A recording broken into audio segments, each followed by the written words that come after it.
C'est officiel, le port de Contrecœur est maintenant un projet d'intérêt national. Autre saison, autre panne pour le REM. Un incident technique en est la cause. Et on aborde la reconstruction de la caserne 22 à Longueuil, des enjeux de vétusté et de santé qui affectent les pompiers. Bonjour, ici Olivier Prince-Groslot. Bienvenue à Info Rive-Sud, vos 30 minutes quotidiennes d'information régionale. Voici vos nouvelles en bref. Mercredi soir, vers 18 h, le REM a connu une panne généralisée. L'interruption a duré toute la soirée et le service a repris normalement jeudi matin. Francis Labbé, le directeur adjoint Relations avec les médias de la CDPQ Infra, a confié à Info Rive-Sud via une déclaration que la panne était due à un incident technique sur une zone qui n'est pas encore en service. La panne se trouvait au niveau du système de communication entre le centre de contrôle et les voitures elles-mêmes. Il ajoute que c'est ce qui semble avoir entraîné une perte de communication entre les trains et le système, ainsi qu'avec les usagers à bord des voitures sur l'ensemble du réseau, ce qui a exigé donc un arrêt de sécurité. M. Labbé indique que les équipes du REM investiguent l'origine de cette panne et apporteront les correctifs nécessaires. De plus, des agents d'intervention ont été déployés sur le réseau pour accompagner les usagers lors de la panne. Des navettes ont été offertes aux usagers impactés par cette panne également.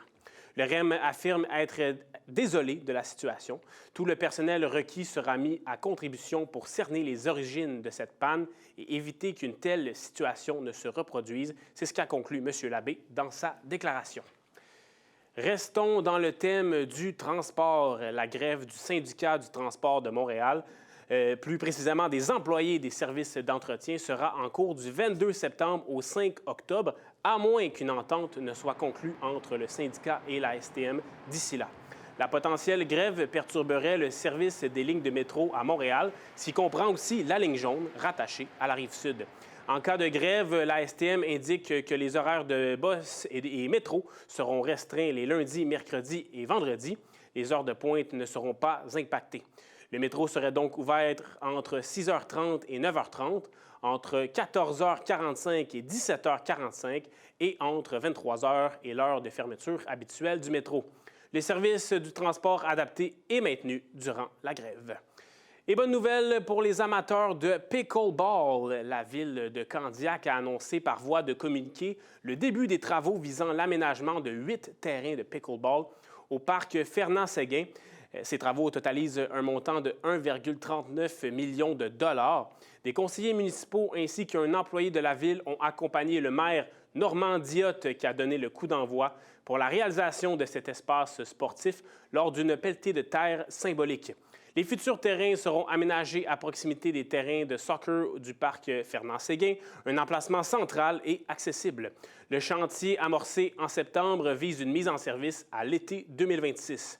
Cette infrastructure sportive s'inscrit parmi les initiatives phares prévues dans le cadre du plan Candiac Vision 2033. Le maire Diotte était d'ailleurs de passage cet été à Info Rive-Sud où il avait justement abordé ce grand plan Vision 2033. Et on se tourne maintenant vers notre journaliste maison, Betty Desjardins. Bonjour, Betty. Bonjour, Olivier. Donc, la Sûreté du Québec, on va commencer avec ça, qui a procédé à une arrestation en lien avec une collision mortelle survenue en 2022 et encore une fois sur l'autoroute 30. Exactement. Donc, il s'agit du camionneur Baljit Singh, âgé de 28 ans.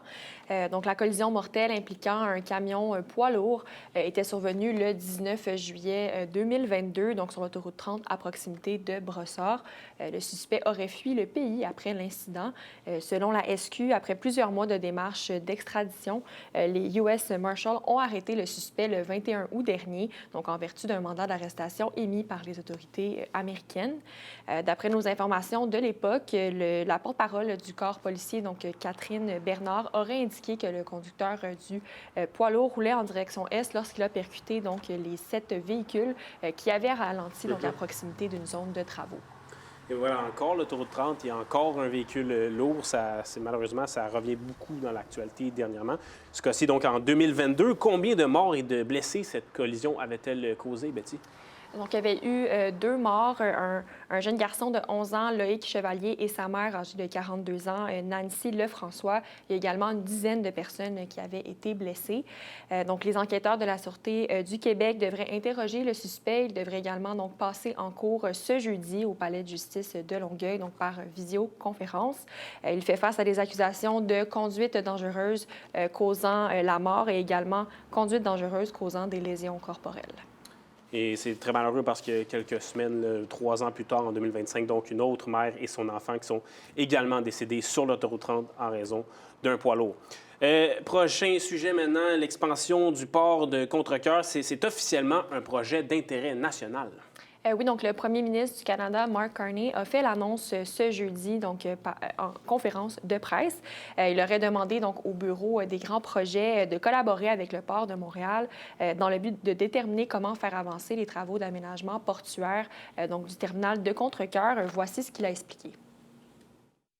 Ce projet permettra de créer 5 000 emplois pendant la construction et 1 000 emplois permanents pendant l'exploitation, générant jusqu'à 140 millions de dollars par année en valeur commerciale ajoutée dans tout le Canada. Donc, M. Carney croit également que ce projet devrait permettre aux entreprises et aux industries canadiennes donc d'exporter davantage vers de nouveaux marchés. Après cette nouvelle, le Centre québécois du droit de l'environnement, le CQDE, a donc déposé un recours devant la Cour supérieure du Québec donc pour contester la loi donc C5, qui est la loi des projets d'intérêt national. Donc, il serait inquiet comme donc, le projet d'intérêt national pourrait donc contourner certaines lois environnementales canadiennes et québécoises. La directrice générale du CQDE, Mme Geneviève Paul, croit que les impacts sociaux et économiques des tarifs douaniers sont indéniables, mais qu'il n'est pas nécessaire donc, de sacrifier des normes environnementales pour réaliser ces projets. Voilà, contourner des normes environnementales, ça fait jaser, bien évidemment.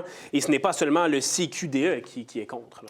Non, c'est ça. Donc, dernièrement, je rappelle que le député fédéral Xavier Barcelo-Duval ainsi que la Vigie citoyenne du port de Contrecœur, donc eux aussi étaient contre que le projet d'expansion du port de Montréal à Contrecœur soit un projet d'intérêt national.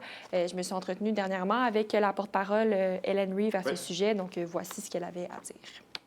Il faut prendre le temps finalement d'évaluer correctement tous les impacts sur la qualité de l'air, sur la qualité de l'eau, sur la santé des gens.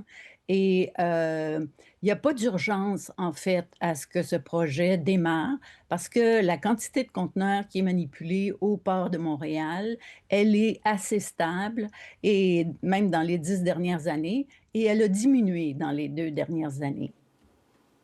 Donc, comme on peut le voir, c'est vraiment pas un projet qui semble faire l'unanimité. Effectivement, et le port de Contrecœur, on va en parler beaucoup dans les prochains mois, les prochaines années, certainement. Betty, on se retrouve donc lundi prochain. Merci beaucoup pour ton travail cette semaine. Merci, Olivier. Et après la pause, on parle de la reconstruction de la caserne 22 qui est prévue pour 2027-2028 à Longueuil. Restez là.